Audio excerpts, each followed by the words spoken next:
जय श्री राम दोस्तों, सुप्रभात। कैसे हैं आप लोग? देखिए, मोदी जी ने पहलगांव 26 हिंदुओं के नृशंस हत्या पे प्रहार करते हुए उन्होंने क्लियर कर दिया और हाई लेवल मीटिंग के बाद ये फाइनल किया गया है कि ये पूछा जाएगा सबसे कि आप कौन जात। पहलगांव हमले का बदला कौन जात हो से लिया जाएगा। देखिए, हाई लेवल मीटिंग का कितना बड़ा रिजल्ट निकला है। मोदी जी ने क्लियर कर दिया कि विपक्ष जो पूछ रहा था कि कौन जात हो, पहले इसको पूछा जाएगा। पहलगांव हमले का बदला तो ले ही लिया जाएगा, वो कहाँ भागे जा रहा है। लेकिन अभी पूरा देश आक्रोश में है। सभी का सवाल एक ही था कि पहलगांव मुद्दे पे देश क्या कर रहा है और कैसे पाकिस्तान को उसका औकात बता रहा है, कैसे उसको आज दिनांक 30/4/2025 के दिन प्रधानमंत्री श्री नरेंद्र मोदी जी के नेतृत्व में राजनीतिक विषयों की कैबिनेट समिति ने यह निर्णय लिया है कि जातियों की गणना को आने वाली जनगणना में सम्मिलित किया जाए।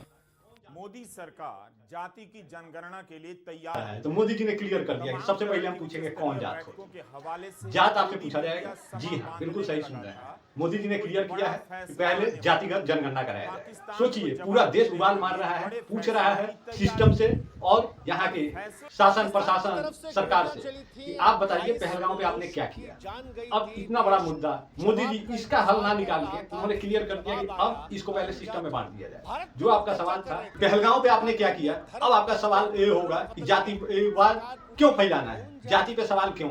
मोदी जी का भाषण सुनिए। मास्टर स्ट्रोक की तलाश में थे। सरकार पूछी, ए भैया कौन जात, और अब सरकार के चाहने आपको कांग्रेस की इस खतरनाक साजिश से सावधान रहना है। आपको याद रखना है, एक है तो सेफ है, एक है तो महाराष्ट्र में उन्होंने क्या कहा था? महाराष्ट्र में उन्होंने यही कहा था कि एक रहोगे सेफ रहोगे। यूपी में कहा था बटोगे तो कटोगे। लेकिन जैसे ही बिहार का चुनाव आया, अभी पहलगांव का बदला लेना बाकी है, तब तक उन्होंने क्लियर कर दिया कि नहीं, पहले तुम ये बताओ कौन जात हो। और इसलिए नहीं पूछा गया है कि आप लोग समझिए कि हाँ कि मतलब आपका जाति पूछा जा रहा है और इसे कुछ होने वाला है, दलित ज्यादा निकलेंगे तो उन सभी को रोजगार दे दिया जाए, कुछ नहीं। अभी पहलगांव पे जो पूरा देश उबाल मार रहा है, जानना चाह रहा है और कहना चाह रहा है कि नहीं, हमें पाकिस्तान से बदला चाहिए। लेकिन मोदी जी 56 इंच का सीना लिए खड़े हो गए कि नहीं, पहले अब हम क्लियर कर लेंगे कि कौन जात कितना है। हमको तो यही लग रहा है कि जात का आंकड़ा निकाल के जिसका ज्यादा जनसंख्या है उसको सीमा पे पहले भेजेंगे। क्या मोदी जी ऐसा नहीं सोच रहे हैं क्या? तो ऐसा अगर सोच रहे हैं तो बिल्कुल ठीक है। जिसका ज्यादा जनसंख्या है कटेगा भी तो सेफ रहेगा, सभी का संतुलन बराबर हो जाएगा। लेकिन अगर ऐसा नहीं सोच रहे हैं, पब्लिक का खाली चुतिया काटने के चक्कर में है, बहुत गलत सोच रहे हैं आप। देश आपको माफ करने नहीं जा रहा है। अभी जहां पाकिस्तान को साफ करना चाहिए, वहां पे आप हिंदुओं का जात पूछ के पहले उनके अंदर मनमुटाव पैदा कर रहे हैं। आपने बिल्कुल सही सोचा। अब अगर मोदी जी जात का बात करेंगे तो यहाँ पे लोग पहलगांव का छोड़ के यहाँ जात जात खेलने लगेंगे कि ये भाई साहब जात का है, राजनीति कुछ अलग लेवल पे चला जाएगा। मोदी जी को लोग गलत नहीं कहते हैं, वो चाणक्य के भी 7वें गुरु हैं।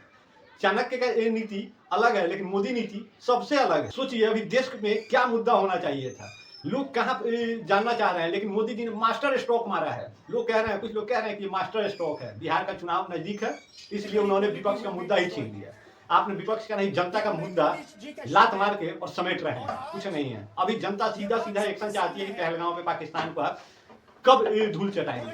खैर, जब मोदी जी ने जात पूछ ही दिया है तो आइए जात पे और यहाँ के आरक्षण पे कुछ चर्चा कर लेते हैं। हिंदुस्तान में आरक्षण और जात का खेला जो ये कराया था, ये अंग्रेज ने ही कराया था। अंग्रेज ने पहला जो खेल खेला था 1931 में, वो जाति ही था। जातिगत जनगणना करा दिया उसने, लेकिन उसको दिखा कि इस जातिगत जनगणना में ज्यादा फायदा होता हुआ नहीं दिख रहा है। फिर उसने खेल खेला हिंदू मुसलमान और देश के 2 टुकड़े करवाए। उसका प्लान कुछ अलग था। उसने प्लान किया था कि जाति के हिसाब से देश के कम से कम 56-57 टुकड़े कर दिए जाए। खैर, अंग्रेजों ने जो सोचा वो पूरा तो नहीं हुआ, लेकिन अब पूरा जरूर होगा, क्योंकि एक गुजराती ने देश बंटवा दिया था और ये दूसरा भी गुजराती ही है। हिंदू हिंदू खेल के मतलब इसने ऐसा एक गेम प्लान सेट किया हुआ है कि मतलब दूसरा कोई कुछ सोच ही नहीं पा रहा है। हम ये नहीं है कि बीजेपी विरोधी नहीं है, लेकिन इस बात के विरोधी जरूर है। अभी देखिए, हिंदुस्तान पाकिस्तान करवाने के बाद भी इन लोगों के मन में चैन नहीं है।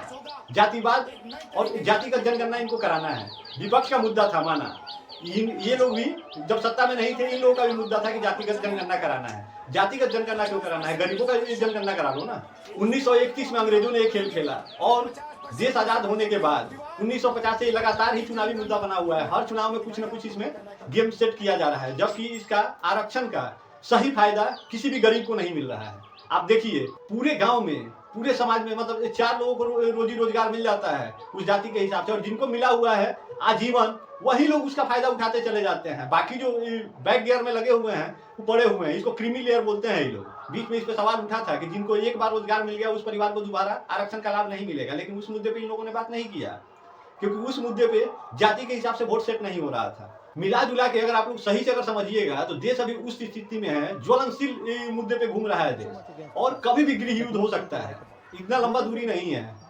बाकी आप विश्व में देख लीजिए, हर जगह कुछ ना कुछ हो ही रहा है। हिंदुस्तान है इस सब चीजों से बचा हुआ है, जबकि यहाँ पे कितने धर्म और कितने जाति में बटे हुए हैं लोग, फिर भी मिला जुला के हिंदुत्व के मुद्दे पे वो लोग सेट हो जाते हैं कि चलो ठीक है हम लोग हिंदू हैं। लेकिन पूरा का पूरा राजनीति और पूरा इकोसिस्टम लगा हुआ है कि इसको किसी तरह से तोड़ दिया जाए, मरोड़ दिया जाए। और सिर्फ एक पार्टी नहीं चाह रहा है, इस सभी का मन और इच्छा यही है कि किसी तरह से इनको तोड़ के हमारा कुर्सी सेफ रहे। सोचिए चिराग पासवान को क्यों आरक्षित सीट से चुनाव लड़ना है? उन्हें हटना चाहिए, नहीं हटना चाहिए, लेकिन उन हटेंगे नहीं। और उनके जाति के भी लोग ऐसे हैं जो कभी उनसे सवाल पूछेंगे नहीं। क्या चिराग पासवान दलित हैं? आज का वीडियो ज्यादा लंबा नहीं करते हुए आप लोगों के लिए 2-3 प्रश्न छोड़े जा रहे हैं। क्या पहलगांव हमले से पहले ज्यादा जरूरी है जातिगत जनगणना जान लेना?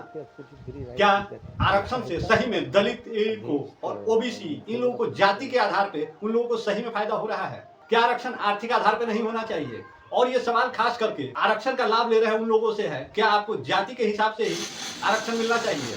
और हमारा सवाल मुख्य रूप से उन लोगों के लिए है जो लोग आरक्षण का लाभ ले रहे हैं, जिनकी जाति आरक्षण का लाभ ले रही है। क्या आपके जाति में कोई गरीब नहीं है? क्या आपके जाति में सभी को आरक्षण का लाभ मिल रहा है, या उसमें भी माल खिलाना पड़ रहा है? आप लोग सोच के बताइएगा। क्या आपको नहीं लगता है कि ये आरक्षण आर्थिक आधार पर होना चाहिए, ना कि जाति के आधार पर?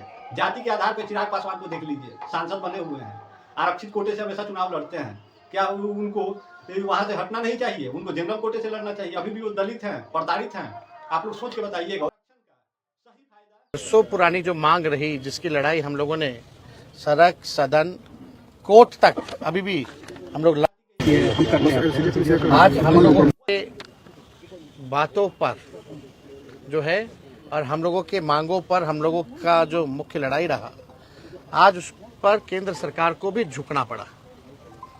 और केंद्र सरकार ने निर्णय लिया है कि जो अगला सेंसस होगा उसमें जातीय जनगणना को भी इंक्लूड किया जाएगा।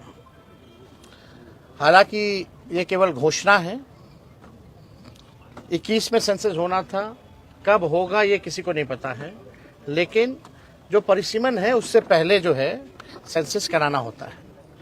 तो उम्मीद है कि परिसीमन से पहले ये सेंसस कराएंगे और सेंसस में जातीय जनगणना का भी एक कॉलम जो है जात का भी होगा। जो लोग हम लोगों पे आरोप लगाते थे जातिवादी लोग हैं, जात पात फैलाता है, उन सभी के मुंह पर जो है तगड़ा तमाचा जो है लगा है।